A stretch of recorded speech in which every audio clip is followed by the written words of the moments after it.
enter heaven indawo engcwele kodwa ungumoni. Andidiva bethu. If sithi ezulwini akungeni isono, ichief sinner yangena njani yayodibana noThixo? Libaleke yawuzela inqokolo ngonyumhlale Khamethe engcwele. Kodwa kulo discussion yakhe noThixo Khamethe engcwele zawuziphumela ke ngale nje ngomtoliki izibhalo. It might not have been heaven Khamethe engcwele as we know it. Into esiyaziyo ulolu wakhe ulwandle uyena owalenzayo nomhlaba omileyo sawubumba izandla zakhe.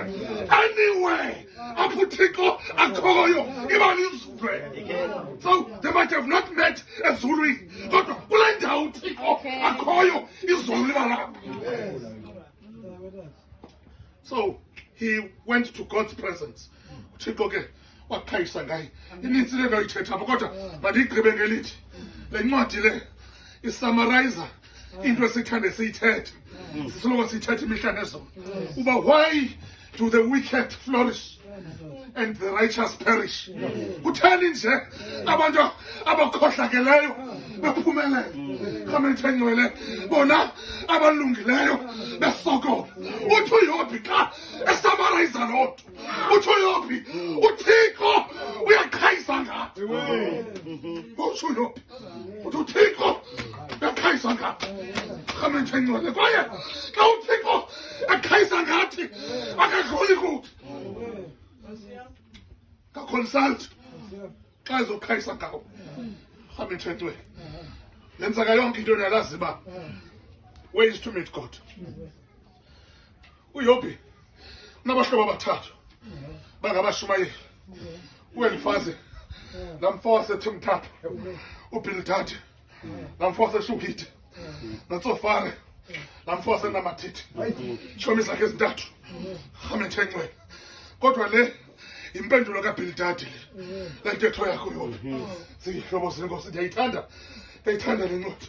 But they did something that we failed to do thina siyicawa. Bambone sekuthi uYobhi uba inguyanga lo, bafika bahlala naye. Khamethe engcwele uthi incwadi yeBhayibhile bazigalela uthuthu entloko bobathathu bahlala naye for 7 days. Abathethi abatyi kodwa bahleli naye eluthuthwini. We are a church that is quick to talk endaweni yokuthi kwaka siyathanda ukuphetha. Khamethe engcwele balala ngokuthandaza okubalulekileyo makhe sibe yicawa ehlithule ingaphethe.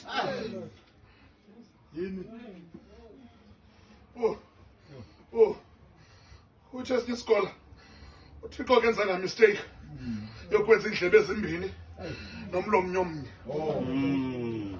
Uba uThixo befuna sithethe kakhulu kenze imilomo emibini nendlebe enye. Khamethe engcwele kanti the fact that esinika indlebe ezimbini kunye nomlomo omnye, he wants us to do more listening and less talking. Khamethe engcwele bona ngokuthandaza siyicawa enempendulo.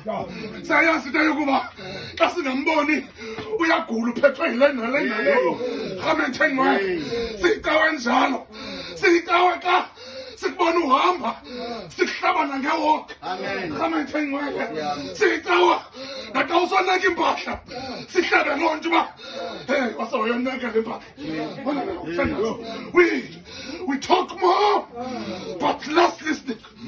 Khamethe engcwele abahlobo ke bakaYobhi mamela kakhulu bathetha kancinci. Igqibile ke le nto. Igqibile le. Khamethe engcwele but bathe xa bethetha bathi umntu kaThixo akayenziwa le nto. Umntu kaThixo akayenziwa le nto. uThixo umqumbisile. uThixo umqumbisile. Khawenza ubuhlobo naye ube noxolo ngako kuyohlelwa kokulungileyo. Khamethe engcwele bathetha waphendula uYobhi wathi mna ingqina lam lisemazulwini. Othi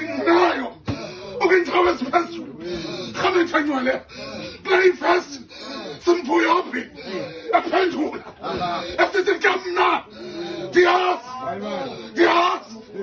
ungumhlawuleli wami uhleke uyawusuka mne phasi kwathula lomhlaba aqashikwe kuphuthiswa inyama yami kodwa mehlaba mbona uThixo ingeke kuye oh now sawahamba ngoku nenze into enhle but ndikona kushumela ngelitya umsebenzi wami mnye endawuphendulela phambi koThixo into yokuba ningabhubhi ningamazanga umsindisi kona umsebenzi wami lo baningabhubhi ningazananga nomsindisi kona umsebenzi siwuthunyiweyo lo nguThixo mfundisi umlekeni bamangabhubhi abantu bengazananga nomsindisi. Hence I'm saying ways to meet God. We meet God through the scripture. Hlobo zenkosi okakasenziwa abefundisi icawa nothi ngoku nje ngoku icawa yayisenza abefundisi wawubuzwa kuqala into yokuba udibene phi noThixo Khametha ngcwele nothi ngoku siya microwave ngoku icawa yayisenza abefundisi awubuza uba yiphi iDamasco yakho bona nabo kuthanda ngoba nabuzalele ecaweni kodwa yafuneka iDamasco yakho. Hlobo zenkosi we meet God first of all in the scriptures. uThixo sidibana naye ngevesi